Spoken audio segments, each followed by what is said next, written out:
দর্শক, ক্ষমতাচ্যুত আওয়ামী লীগের সাধারণ সম্পাদক ওবায়দুল কাদের, যিনি বেশ কৌশলে নিজের ভাষ্যমতে বেশ কৌশলে বাংলাদেশে গত বছরের সরকার পতনের পরেও ৩ মাসের বেশি সময় অবস্থান করে তারপরে ভারতে পালিয়ে যেতে সমর্থ হয়েছিলেন, সেই ওবায়দুল কাদেরের অবস্থা সংকটাপন্ন। তিনি হাসপাতালে মৃত্যুর সঙ্গে পাঞ্জা লড়ছেন। এই খবরটি নিশ্চিত করেছে বাংলাদেশের একাধিক গণমাধ্যম, তার মধ্যে নির্ভরযোগ্য একটি গণমাধ্যম চ্যানেল 24। চ্যানেল 24-এর কলকাতা প্রতিনিধি শুভজিৎ পুত্তুণ্ড তিনি এই খবর নিশ্চিত করেছেন চ্যানেল 24-কে।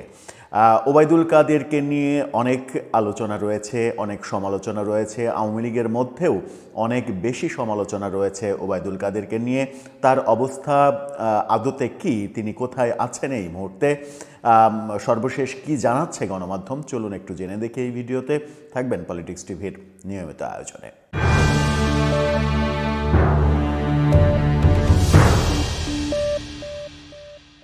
দর্শক, বলছিলাম আওয়ামী লীগের সাধারণ সম্পাদক, যিনি বাংলাদেশ থেকে ৩ মাস সরকার পতনের পরেও ৩ মাস অবস্থান করার পরে ভারতে পালিয়ে যেতে সমর্থ হয়েছেন বলে তিনি নিজে অনেক দিন অপ্রকাশ্যে থাকার পরে প্রকাশ্যে এসে প্রথমবারের মতো ভিডিও বার্তায় মানে অডিও বার্তায় সেই কথা বলেছিলেন। এরপরে আমরা দেখেছি একাধিক গণমাধ্যমে, বিশেষ করে অনলাইন গণমাধ্যমে কথা বলেছেন, ভারতীয় বিভিন্ন গণমাধ্যমে কথা বলেছেন, এবং তার পরবর্তীতে নানা ধরনের কথা বলে আবার নতুন করে বিতর্কের জন্মও দিয়েছেন। বাংলাদেশে কিভাবে ছিলেন, কিভাবে সরকার পতনের দিন সারভাইভ করেছিলেন, বাথরুমের মধ্যে 5 ঘন্টা পালিয়েছিলেন, তারপরে আন্দোলনরত শিক্ষার্থীরাই তাকে ধরে ফেলে এবং তাকে উদ্ধার করে সেফ জোনে নিয়ে যায়। এই গল্প যখন বলেছিলেন তখন আওয়ামী লীগের অনেকেই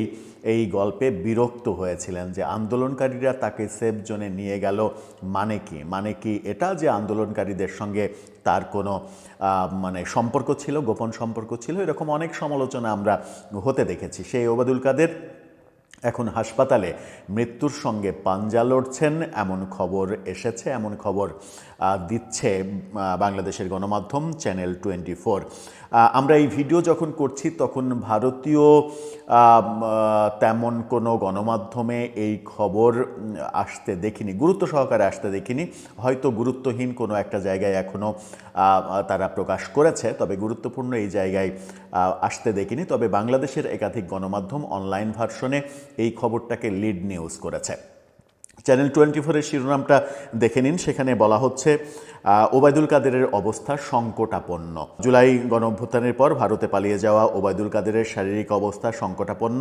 কার্যক্রম নিষিদ্ধ আওয়ামী লীগের এই সাধারণ সম্পাদককে কলকাতার অ্যাপোলো হাসপাতালে ভেন্টিলেশনে রাখা হয়েছে। ভেন্টিলেশন মানে লাইফ সাপোর্টের আগের স্টেপ, তিনি আইসিইউতে আছেন, তাকে ভেন্টিলেশনে রাখা হয়েছে, অর্থাৎ কৃত্রিম শ্বাস প্রশ্বাসের পর্যায়েই তাকে রাখা হয়েছে। বার্ধক্যজনিত একাধিক অসুস্থতার কারণে বেশ কিছুদিন যাবৎ শয্যাশায়ী ছিলেন ওবায়দুল কাদের। কলকাতার নিউ টাউনের বাড়িতেই চলছিল অক্সিজেন। বিশ্বস্ত সূত্রে জানা গেছে গত শুক্রবার আচমকাই তার শারীরিক অবস্থার অবনতি হয়। প্রায় সংজ্ঞাহীন অবস্থায় তাকে কলকাতার বাইপাসের কাছে অ্যাপোলো হাসপাতালে নিয়ে যাওয়া হয়। হাসপাতালে ভর্তির পরেই তাকে দেয়া হয় ভেন্টিলেশন। হাসপাতাল সূত্রের খবর, চিকিৎসায় সাড়া দিচ্ছেন তিনি, তবে অবস্থা বেশ সংকটাপন্ন। অর্থাৎ চিকিৎসা নিতে পারছেন, ভেন্টিলেশন পর্যন্ত নিতে পারছেন, কিন্তু তার অবস্থা সংকটাপন্ন। আমরা বাংলাদেশে দেখলাম যে এই ভেন্টিলেশন, আইসিইউ, এই পর্যায়ে বিএনপির সভানেত্রী বেগম খালেদা জিয়া অনেক দিন বাংলাদেশের এভার কেয়ারে হাসপাতালে থাকার পরে তিনি কিন্তু সারভাইভ করতে পারেননি। অবশেষে তিনি গত 30 ডিসেম্বর মৃত্যুর কোলে ঢলে পড়েন। ওবায়দুল কাদের বাংলাদেশে এই মুহূর্তে অনেক বেশি সমালোচিত, আওয়ামী লীগই তো অনেক বেশি সমালোচিত। তার এই অসুস্থতা হয়তো বেশিরভাগ মানুষকেই ব্যথিত করবে না। আবার আওয়ামী লীগের মধ্যেও এক ধরনের বিভক্তি রয়েছে তাকে নিয়ে। বেশিরভাগ একটা দল মনে করে যে আওয়ামী লীগের যে চরম পরিণতি হয়েছে, এই চরম পরিণতি এবং দলকে খুবই খারাপ অবস্থায় নিয়ে যাওয়ার জন্য ওবায়দুল কাদেরই দায়ী। ওবায়দুল কাদেরের জন্য দল ধ্বংস হয়ে গেছে এবং দলে হাইব্রিড অন্য দলের লোকজনকে এনে এবং অযোগ্যদেরকে বিভিন্ন জায়গায় পুনর্বাসন করে দলকে ধ্বংস করেছেন এবং দল ধ্বংস হওয়ার কারণে ২৪-এর যে গণ আন্দোলন, সেই গণ আন্দোলন রাজনৈতিকভাবে মোকাবেলা করা সম্ভব হয়নি, প্রশাসন দিয়ে মোকাবেলা করতে হয়েছে এবং সেই গণ আন্দোলনকালীন সময়েও তার বহু কথা, বিশেষ করে এদেরকে রুখতে আমার ছাত্রলীগই যথেষ্ট, এই কথাটা ব্যাপক সমালোচিত হয়েছিল।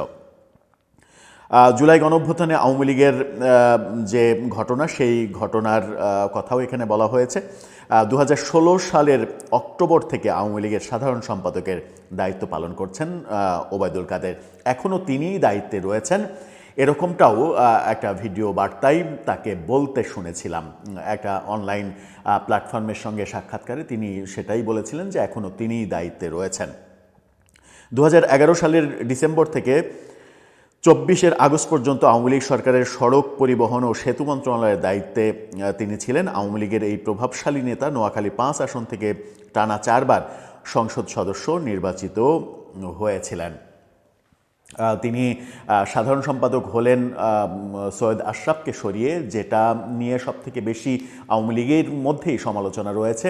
যখন সৈয়দ আশরাফকে দলে খুব বেশি প্রয়োজন ছিল, সেই সময় সৈয়দ আশরাফকে সাধারণ সম্পাদক হিসেবে না রেখে ওবায়দুল কাদেরকে সাধারণ সম্পাদক করাই আওয়ামী লীগের একটা বড় ভুল সিদ্ধান্ত ছিল, এরকম কথাও অনেকে বলে থাকেন।